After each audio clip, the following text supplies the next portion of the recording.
বন্ধুরা, সামনেই তো কালী পুজো। আর এই দিনে অনেক বাঙালি বাড়িতেই কিন্তু পাঁঠার মাংস খাওয়ার রেওয়াজ। কালো তিল দিয়ে মুরগির মাংস আসামের অন্যতম ট্র্যাডিশনাল রান্না। আজ কালী পুজো উপলক্ষে কালো তিল দিয়ে আসাম স্টাইলে তৈরি করব পাঁঠার মাংস। ভিডিওটা স্কিপ না করে দেখতে থাকো আর রেসিপিটা দেখে চটপট বানিয়ে ফেলো।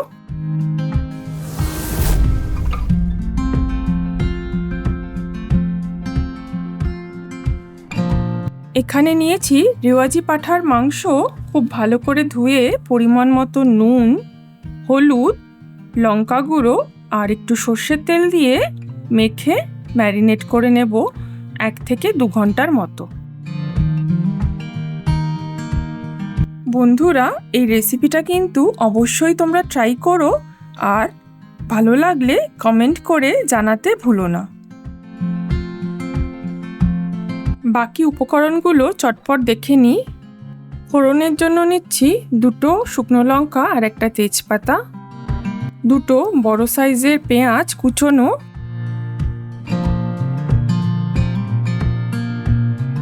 নিচ্ছি রসুন বেশ অনেকটা,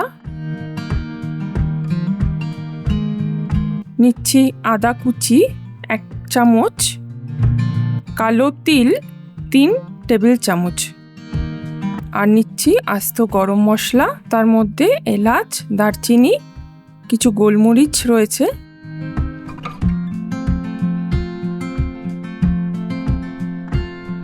আর কাঁচা লঙ্কা।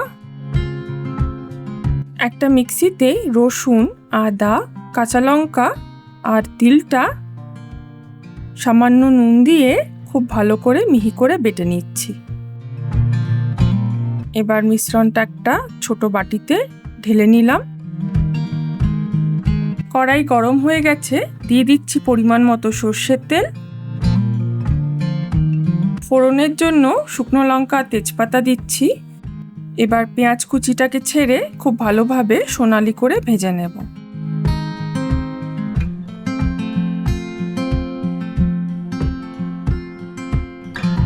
দিচ্ছি 1/2 চা চামচ চিনি, তাতেই রংটা খুব সুন্দর আসে।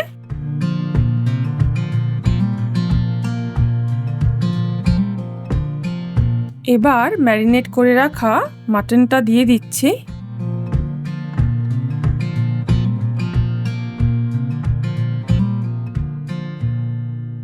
ভালোভাবে কষিয়ে নেব।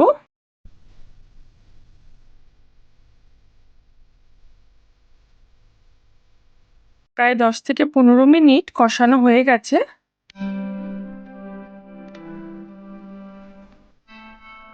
এবার কালো তিল বাটাটা দিয়ে আবার ভালোভাবে কষাচ্ছি।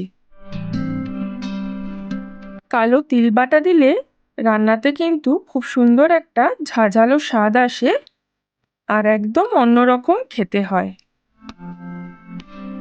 মিক্সির গায়ে যে মশলাটুকু লেগেছিল সেটা ধুয়ে অল্প একটু জল দিয়ে দিলাম।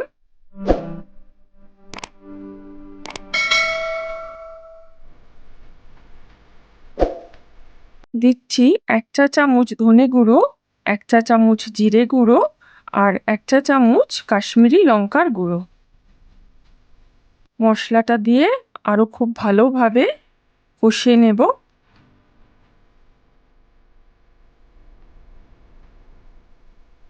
আরও 15 মিনিট মতো কষানোর পর ঢাকা চাপা দিয়ে দেব।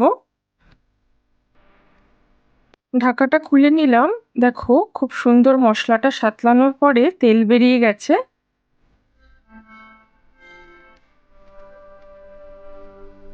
তার মানে মশলা সাতলানো আমাদের কমপ্লিট। এবার 1 কাপ মতো জল দিয়ে দিলাম।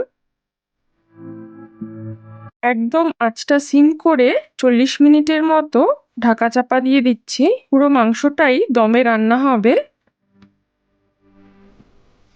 একটা ছুরির সাহায্যে দেখে নেব মাংসটা সেদ্ধ হয়েছে কিনা। মাংসটা কিন্তু 90% হয়েছে, আর একটু সেদ্ধ হলে ভালো হয়, তাই আরও 10 থেকে 15 মিনিটের জন্য একদম আঁচ সিম করে ঢেকে দেব।